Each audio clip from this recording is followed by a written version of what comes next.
Hello and welcome to Chapter 5, Video 3. It's extra practice converting between forms. So in the previous two videos, we've talked about three different forms of a line. This is Miss Moreland, and I hope you enjoy today's lesson. I don't have a funny joke like Miss Walensky, so that's my line.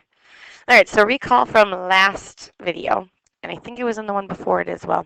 We talked about three forms, and I said that we're going to get to standard form later. So you have y equals mx plus b as your first form.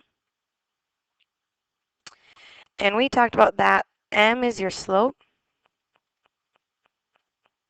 and b is your y-intercept.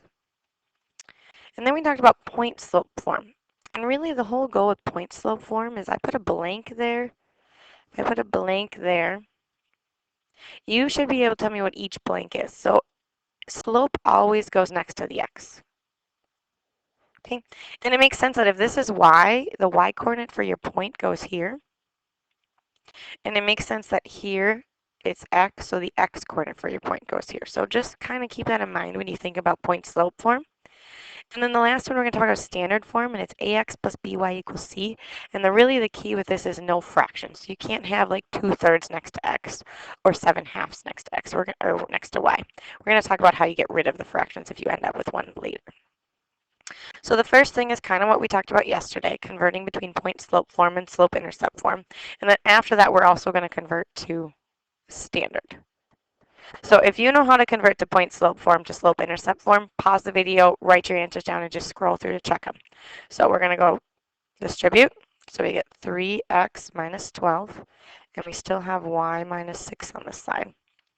So I'm going to add 6 to both sides to get rid of the y, and I'm down to y equals 3x minus 6. I have now converted to slope intercept form.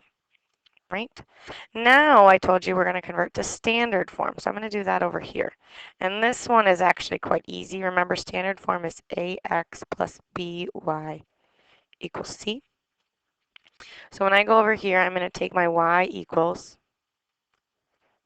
ooh, that's really bad. Bear with me for 1 second. Let's try that again. I'm going to take my y equals 3x minus 6, and notice that the only thing missing is that my x is on the wrong side, so to get rid of it, I'm going to subtract 3x from both sides. And note, I cannot combine a y and an x, so I'm just going to write it as negative 3x plus y equals negative 6. And notice I don't have any fractions. I have the x, then the y, and it's equal to c, which is just a constant. So I have now converted it to standard form. And I want you to pause the video and try the next one on your note sheet. Right, so you should be first distributing on this one. So you get 2/3 x. And let's talk about over here, how do we multiply 2/3 times negative 6? So that's really like you put a 1 over it, and remember you multiply across the top and the bottom. So that's the same thing as negative 12 over 3, which is the same thing as negative 4. So what that means is when I distribute 2/3 to that negative 6, it's the same as negative 4.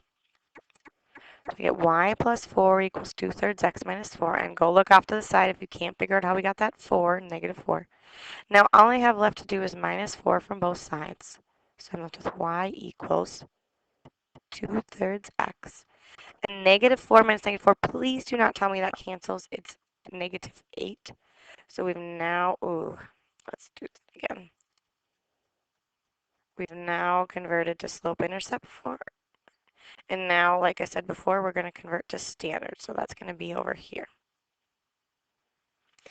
So I take my y equals 2/3 x minus 8. And remember I said no fractions. So you're going to have to take every single piece, and to get rid of that 3, you're going to have to multiply everything by 3. Okay, so I'm going to have to multiply y by 3, so I get 3y. When I multiply 2/3 times 3, the 3's cancel because that was the whole goal. So I'm just left with 2x, and when I multiply 8 by 3, I get 24. So I literally just took each piece and multiplied it by 3, and notice that these two 3's cancel out because that was the whole goal in multiplying. I'm almost to that ax plus by equals c. I just need to minus my 2x from both sides. So now I can't combine the x and the y, so I'm just going to have 2x plus 3y equals negative 24. And I don't have any fractions in my answer, so I know I've converted to standard form. Right, pause the video and try the third one on your note. All right, and we're going to practice getting rid of a fraction one more time. So I'm going to switch colors here and use purple. So I'm going to distribute. So I get negative 1/3 x. And again, off to the side, I'm going to write what's negative 1/3 times negative 4. And the reason I use a negative because there's a minus sign. So you know that negative times negative is going to turn into positive 4 on top. 3 times 1 is 3. So I get plus 4/3 over here. Okay, and then I notice that I have a plus 3. I'm going to have to plus 3 to both sides. But if I go over here to add 3 to 4/3, I don't have a common denominator. So I'm going to go ahead and change 3 to what it's equivalent to. 3 is the same thing as 9 over 3 because 9 divided 3 is 3. So now when I go to add 9/3, excuse me, that's a 9. When I add 9/3 to both sides, I can combine them. So I get negative 1/3 x. And then when you add fractions, if they have a common denominator, you just add the numerators. So 4 plus 9 is 13 over 3. And that's my slope-intercept form. Now I'm going to go over to the side and write the standard form.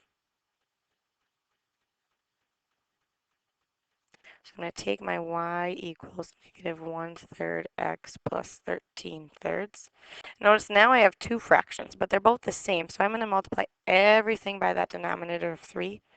So y times 3 is 3y. When I multiply this times 3, the 3's cancel, so I'm just left with negative 1x. And again, when I multiply that times 3, those cancel, so I'm just left with 13.